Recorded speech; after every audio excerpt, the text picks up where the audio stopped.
నమస్తే welcome to burning topic this is Tejaswi. చైనాలో రోజు రోజుకు వృద్ధుల సంఖ్య పెరిగిపోతుంది. పనిచేసే వాళ్ళు తగ్గిపోతున్నారు. ఈ సమస్యను అధిగమించడానికి ఇళ్లలో పనుల కోసం రోబోలను వాడాలని చూస్తోంది చైనా. కానీ ఈ రోబోలు ఖరీదైనవి కాబట్టి తక్కువ ఖర్చుతో తయారు చేసేందుకు కంపెనీలను ప్రోత్సహిస్తోంది. ముఖ్యంగా ఆర్టిఫిషియల్ ఇంటెలిజెన్స్ తో పనిచేసే రోబోలను తయారు చేయడం వల్ల ఎక్కువ ఉపయోగకరంగా ఉంటాయని భావిస్తున్నారు. అయితే చైనా ఆలోచన ఎంతవరకు కరెక్ట్? చైనాతో పాటు ఏ ఇతర దేశాలు రోబోలను మానవ అవసరాల కోసం తయారు చేస్తున్నాయి? ఏఐ రోబోలతో ప్రమాదాలు ఉన్నాయని నిపుణులు ఎందుకు హెచ్చరిస్తున్నారు? భవిష్యత్తులో రోబోలు మనుషులపై తిరగబడే అవకాశం ఉందా?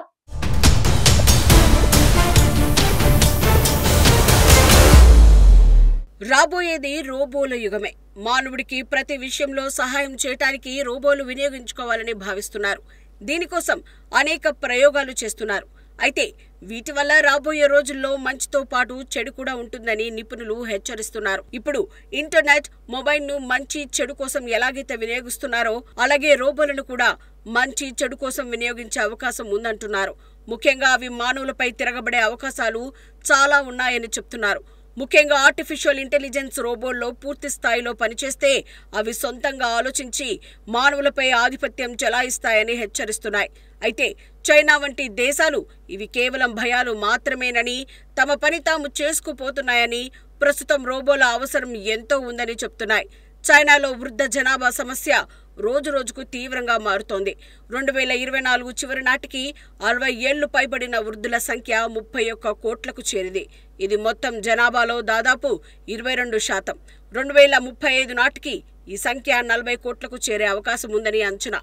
దీనికి తోడు గతంలో అమలైన వన్ చైల్డ్ పాలసీ వల్ల యువ జనాభా తగ్గిపోయింది.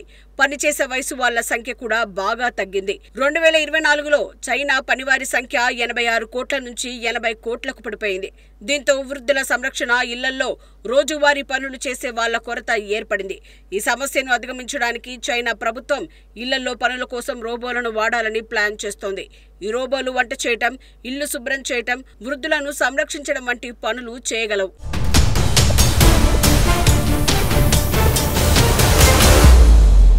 చైనాలో రోబోల వాడకం పెరగాలంటే వాటి ధరలు తక్కువగా ఉండాలి. ప్రస్తుతం ఒక మంచి సర్వీస్ రోబో ధర సుమారు $7,000 నుంచి మొదలవుతుంది. ఇది సామాన్య చైనీస్ కుటుంబాలకు ఖరీదైనది. దీన్ని అధిగమించడానికి చైనా ప్రభుత్వం స్టార్టప్లు, టెక్ కంపెనీలకు తక్కువ ఖర్చుతో రోబోలు తయారు చేయమని ప్రోత్సహిస్తోంది. 2024లో చైనా రోబోటిక్స్ ఇన్నోవేషన్స్ ప్లాన్ కింద $1.4 బిలియన్ సబ్సిడీలు, గ్రాంట్ల రూపంలో కంపెనీలకు ఇచ్చింది. షాంఘై, షెంజన్ వంటి నగరాల్లో రోబోటిక్స్ హబ్లు ఏర్పాటు చేసి ఏఐ ఆధారిత రోబోల తయారీ వేగవంతం చేస్తోంది. ఇప్పటికే పలు సంస్థలు ఇళ్లలో వాడేందుకు రోబోలను తయారు చేస్తున్నాయి.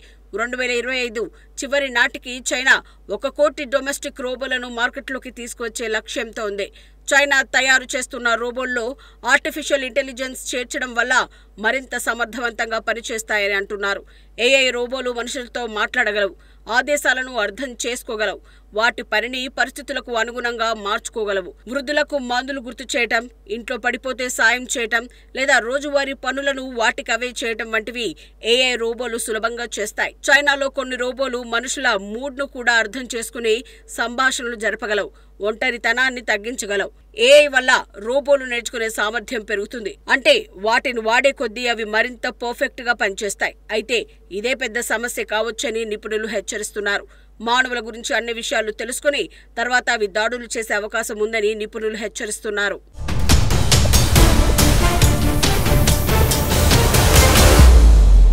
చైనా మాత్రమే కాదు, జపాన్, దక్షిణ కొరియా, అమెరికా, యూరప్ దేశాలు కూడా ఇళ్లలో పనిచేసే రోబోల తయారీపై దృష్టి పెట్టాయి. జపాన్ చైనా లాగే వృద్ధ జనాభా సమస్యను ఎదుర్కొంటోంది. అందుకే రోబోటిక్స్ పై దృష్టి పెట్టింది. జపాన్లోని ఓ సంస్థ తయారు చేసిన పేపర్ రోబో ఇప్పటికే ఇళ్లలో, హాస్పిటల్స్ లో వాడబడుతోంది. దక్షిణ కొరియాలో శాంసంగ్, ఎల్జీ లాంటి కంపెనీలు ఏఐ ఆధారిత హోమ్ అసిస్టెంట్ రోబోలను అభివృద్ధి చేస్తున్నాయి. అమెరికాలో అమెజాన్ తన ఆస్ట్రో రోబోను ఇంటి సెక్యూరిటీ, సహాయక పనుల కోసం మార్కెట్లోకి తెచ్చింది. యూరోప్లో జర్మనీ, ఫ్రాన్స్లోని కంపెనీలు వృద్ధుల సంరక్షణ కోసం రోబోలను డిజైన్ చేస్తున్నాయి. కానీ చైనాతో పోలిస్తే ఈ దేశాల్లో రోబోల ధరలు ఇంకా ఎక్కువగానే ఉన్నాయి. చైనా తన తక్కువ ఖర్చు తయారీ సామర్థ్యంతో ఈ రంగంలో గ్లోబల్ మార్కెట్ను ఆకర్షించే అవకాశం ఉంది. ముఖ్యంగా ఆసియా, ఆఫ్రికా దేశాల్లో మార్కెట్ పెంచుకోవాలని చూస్తోంది.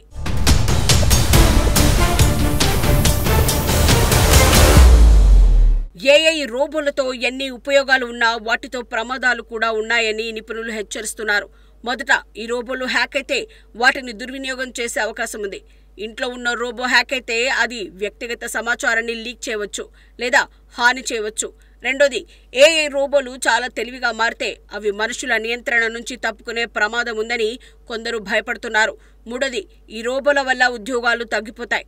ముఖ్యంగా ఇంటి పనులు, సంరక్షణ రంగంలో ఉన్న వాళ్ళ జీవనోపాధి ప్రమాదంలో పడవచ్చు. చైనాలో ఇప్పటికే 20% డొమెస్టిక్ వర్కర్లు రోబోల వల్ల ఉద్యోగాలు కోల్పోయి ఆందోళనలో ఉన్నారు. అలాగే ఏఐ రోబోలు నైతిక సమస్యలను లేవనెత్తవచ్చు. ఉదాహరణకు, వృద్ధులను రోబోలు సంరక్షిస్తే మానవ సంబంధాలు, భావోద్వేగాలు తగ్గిపోతాయని కొందరు అంటున్నారు.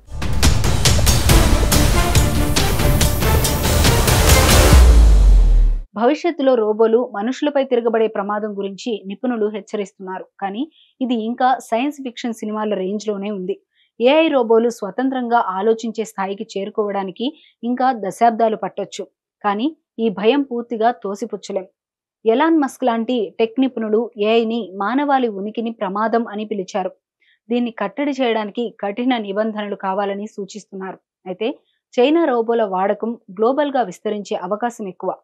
తక్కువ ధరలతో చైనా తయారీ రోబోలు ఆసియా, ఆఫ్రికా, లాటిన్ అమెరికా దేశాల్లో డిమాండ్ పెరగొచ్చు. 2030 నాటికి global service robotics market $50 billion చేరుకుంటుందని అంచనా. ఇందులో చైనా షేర్ 40% ఉండొచ్చు. ఈ రోబోలు వృద్ధుల సంరక్షణ, ఇంటి పనుల్లో సౌలభ్యాన్ని తెచ్చినా వాటి భద్రత, నైతికత, ఉద్యోగాలపై ప్రభావం గురించి ప్రపంచవ్యాప్తంగా చర్చ జరగాల్సిన అవసరం ఉంది.